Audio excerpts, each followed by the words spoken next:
The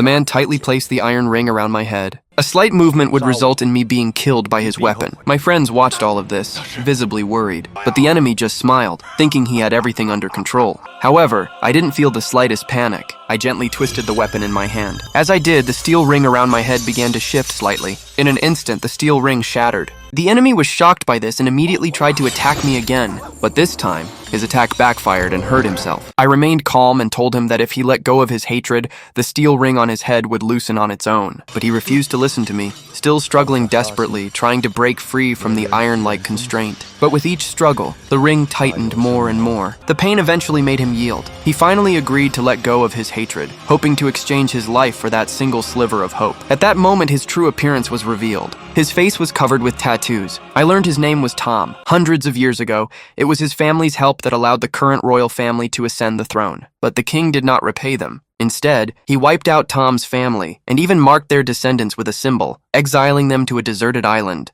Now Tom had returned with his family to seek revenge on the king. At Tom's command, his tribe members released illusion orbs. The soldiers were instantly confused by the illusions. Under the influence of the hallucinations, the soldiers saw their comrades transform into red monsters.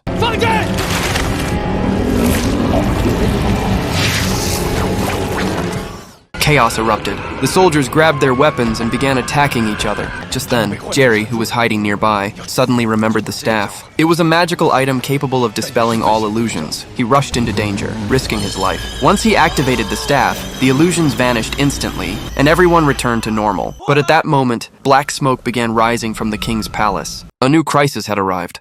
Suddenly, a cup rolled past my foot. Then it fell into the tunnel. Out of nowhere, the pebbles inside the tunnel began floating in the air, defying every law of physics. It was unbelievable. I realized something terrible was happening. So I turned around to leave the subway station. But suddenly, a crowd of people started jumping onto the tracks like maniacs. A speeding train was approaching fast, yet they completely ignored it. Luckily, I survived the disaster. When I got back to the street, I realized the whole city had fallen into complete chaos. People were running everywhere. All order had collapsed. I ran straight toward my daughter's school, hoping to get her out of there as soon as possible. But just as I reached the gate, an explosion went off. I quickly changed direction and took my daughter back home. We finally made it to our neighborhood. My wife rushed out to greet us in panic. She asked if we were safe. I told her we were fine, but that didn't last long. After my wife's death, my daughter and I hid in the house. I thought we could quietly survive the chaos. But on my daughter's birthday, a gang of rioters broke into our home. I tried to block the door, but they forced their way in. They dragged me and my daughter up to the rooftop. I could feel a strange power in the air. I didn't dare look directly at the creature. It grabbed my daughter and forced her eyes open. In an instant, her expression changed. She started walking forward step by step. No! No! No! No! No! No! No! No! No! No! Ven a ver, papá. I prepared to fight for my daughter's life, but when I saw the creature's true face, I too fell under its power. My pupils changed, and my clenched fists loosened. Then miraculously, my daughter returned to my side. It turned out everything I saw was an illusion created by the creature. They wanted people like me, those with strong will, to become their messengers. Through my resurrected daughter, they began to fill my mind with dark thoughts. I started to believe that death was humanity's only salvation. As I watched the souls rise into the sky, I felt only envy. Then I noticed a group of survivors. I slowly approached them. But just as I got close, a dog lunged at me. Its owner quickly pulled it back and explained they were looking for a generator. I told them I knew a place where one was hidden. And just like that, I successfully infiltrated the group of survivors. Suddenly, my daughter appeared in front of me. She signaled to me that it was time to save them. We were avoiding those monsters that are extremely sensitive to noise. Suddenly, I picked up a rock.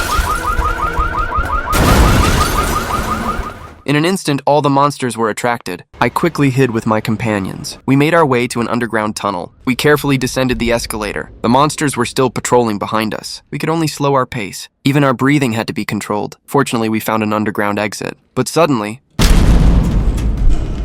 we froze in place, temporarily holding our breath. The monsters were getting closer. I slowly moved the flashlight and found another passage. We immediately headed toward the passage. The monsters were still closing in. We finally entered the passage, but it was blocked by abandoned train cars. The subway tracks were submerged in water. The monsters' growls were getting louder. We had no choice. We had to take the risk and climb into the water, trying to find another way out. However, at that moment,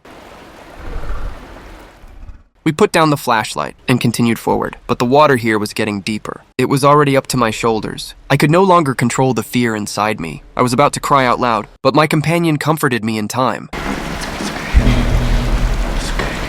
Her words slowly calmed me down, but just as I relaxed, the monster noticed us. It quickly charged toward us. We had no choice but to dive into the water, and the monster followed us into the water. Fortunately, we weren't caught. And after struggling for a while, the monster finally died. It turns out these monsters can't swim. In the end, we swam to a church. There were signs of monsters fighting each other there.